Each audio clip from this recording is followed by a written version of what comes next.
बच्चू कडू यांनी शेतकऱ्यांची कर्जमाफीसाठी एल्गार पुकारलेला आहे आणि आज एल्गार मोर्चाचा हा दुसरा दिवस आहे। नागपूर जबलपूर महामार्ग जाम आहे।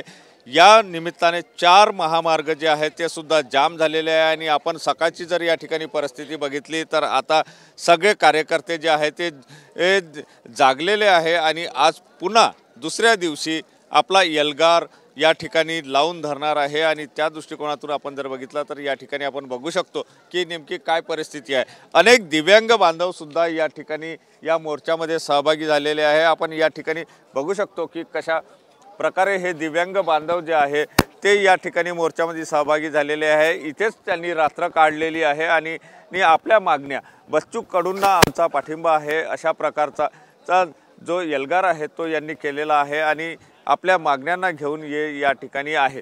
शेतकऱ्यांची कर्जमाफी झाली पाहिजे असा त्यांचा जो आहे ती मागणी आहे आणि या ठिकाणी आपण जर बघितलं तर आपल्याला पाहायला मिळते आहे की हे सगळे दिव्यांग बांधव जे आहे ते या ठिकाणी झोपले, या ठिकाणीच रात्र त्यांनी काढली, इथेच जेवण झालं, इथं सगळं काही त्यांचं सुरू आहे।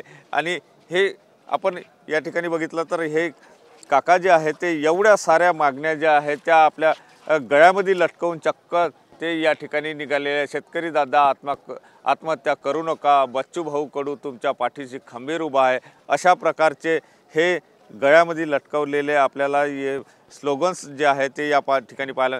काय सांगाल, बच्चू कडूंनी शेतकऱ्यांसाठी एल्गार पुकारलेला आहे, तुम्ही सुद्धा त्यामध्ये सहभागी आहे। माझं असं म्हणणं आहे की 2024 मध्ये ज्या विधानसभेच्या निवडणुका झालेल्या आहेत त्या निवडणुकीमध्ये एकाही शेतकऱ्याने कर्जमाफी मागितली नव्हती। कर्जमाफी हे फडणवीस साहेबनेच जाहीर केली होती की बा आमचं सरकार आलं की आम्ही लगेच शेतकऱ्यांची कर्जमाफी करू म्हणून। म्हणजे त्यांनी जसं एक वेळ न म्हणता त्यांनी 3 वेळा म्हटलं की बा 7/12 कोरा कोरा कोरा। मग आज ते 7/12 कोरा का करत नाहीत? ते 7/12 कोरा का करत नाहीत? मला जेव्हा बच्चू भाऊने आंदोलन केले तेव्हा त्यांनी एक शब्द नवीन सांगितलं। मनात आणखी त्यांनी हे म्हटलं होतं की बा सध्या हे म्हणजे 7/12 कोरा करण्याची वेळ आलेली नाही आहे। जेव्हा एखादा दुष्काळ निर्माण झाला किंवा दुष्काळ पडते तेव्हा मग म्हणजे 7/12 कोरा करू किंवा कर्जमाफी करू असं त्यांनी म्हटलं होतं। मग आज पूर्ण महाराष्ट्रात 36 जिल्ह्यापैकी 30 जिल्हे हे दुष्काळग्रस्त झालेले आहेत। मग हे आता योग्य वेळ आली नाही का? जर हे योग्य नसल किंवा आता आणखी यांचेच मंत्री काय म्हणतात की बा शेतकऱ्यांची हे योग्य वेळ आली नाही का असा प्रश्न जो आहे ते विचारला जातो। दिव्यांग बांधव ताई, तुम्ही दिव्यांग आहे, तुम्हाला म्हणजे काठीचा सहारा घ्यावा लागतो तरी तुम्ही आंदोलनात आहे, काय नेमकं? आमच्यासाठी बच्चू भाऊ आमच्या दिव्यांगाचे दैवत आहेत आणि ते सर्वांसाठी खूपच चांगलं कार्य करतात। आणि देवेंद्र फडणवीस प्रत्येक वेळेस खोटे आश्वासन देतो महाराष्ट्राच्या लोकांना आणि त्याचे तासामध्ये शब्द बदलत असतात। हे त्यांनी खोटं बोलण्याचे आश्वासन बंद करावे आणि शेतकऱ्याला न्याय आणि दिव्यांगांना न्याय द्यावे एवढीच आमची मागणी आहे। शेतकरी आणि दिव्यांगाला न्याय मिळावा अशा प्रकारची मागणी जी आहे ती या ठिकाणी होते आहे। आणखी काही या ठिकाणी दिव्यांग जे आहे ते आपल्याला या ठिकाणी पाहायला मिळते आहे, ते सुद्धा या ठिकाणी या सगळ्या मोर्चामध्ये जे आहे ते सहभागी झालेले आहे।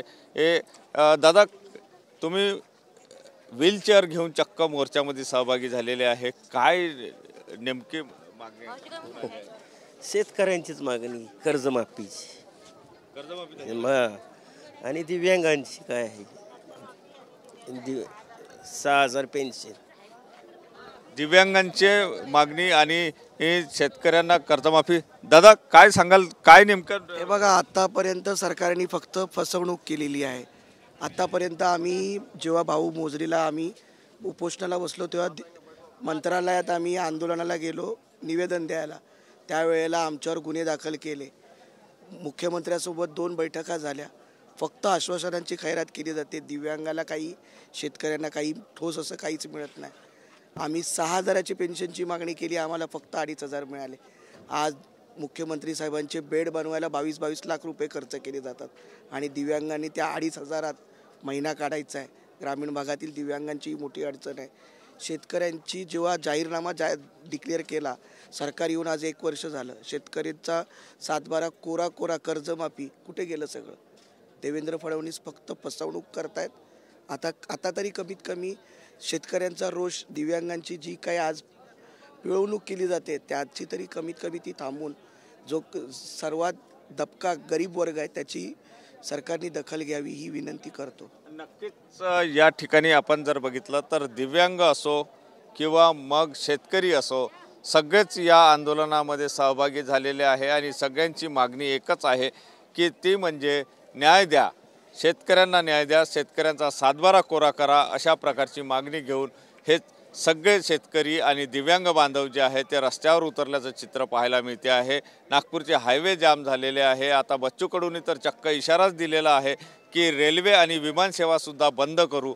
त्यामुळे हे आंदोलन आणखी किती तीव्र होणार याकडे आता सगळ्यांचं लक्ष लागलं आहे. कॅमेरामन साईसह सुनील ढगे, TV9 मराठी, नागपूर.